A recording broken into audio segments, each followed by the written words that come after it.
Practical strategies for stabilizing students with classic autism. Getting to go.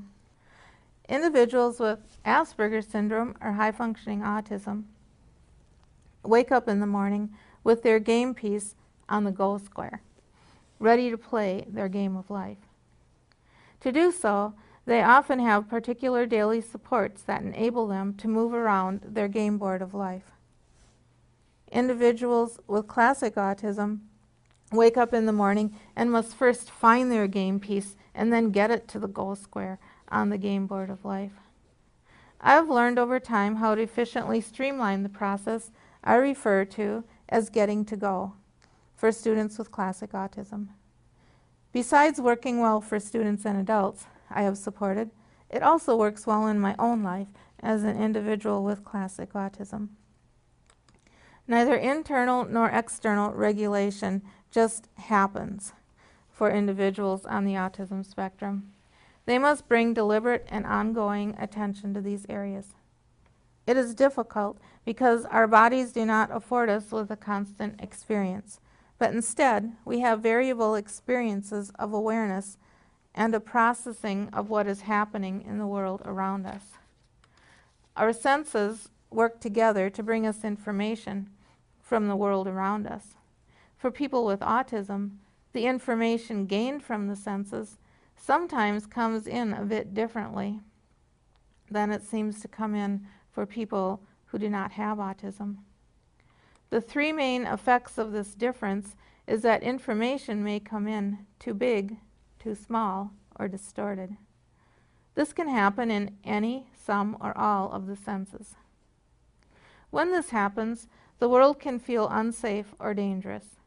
It can feel like being in one of those mirror distortion houses at carnivals. Imagine if that experience was thrust upon you and you didn't know what was what. You didn't know which experiences were real and which ones were illusions. And furthermore, you had no way of knowing when it would stop. This can precipitate varying reactions. It may cause the feeling of having physically disappeared, or perhaps just the opposite, that one has become too large to fit through the doorway. In addition, we may experience the moving sensation that being on a small boat in turbulent waters can bring, even if in reality our body is standing completely still on solid ground. Using a sensory diet to support regulation is important.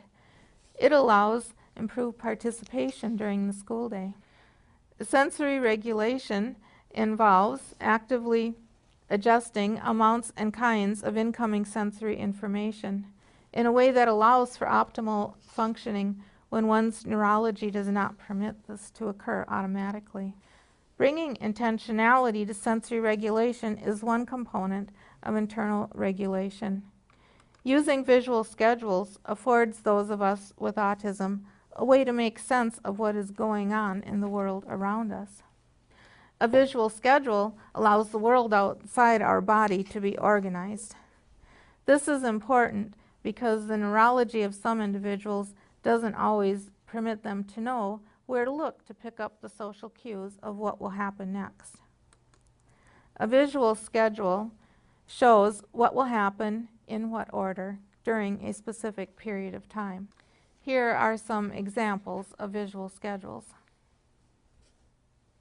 It is interesting to note that even though I am an accomplished adult, an author, and manage my own consulting business, and have parented 3 now grown sons, I still use visuals every day in my life.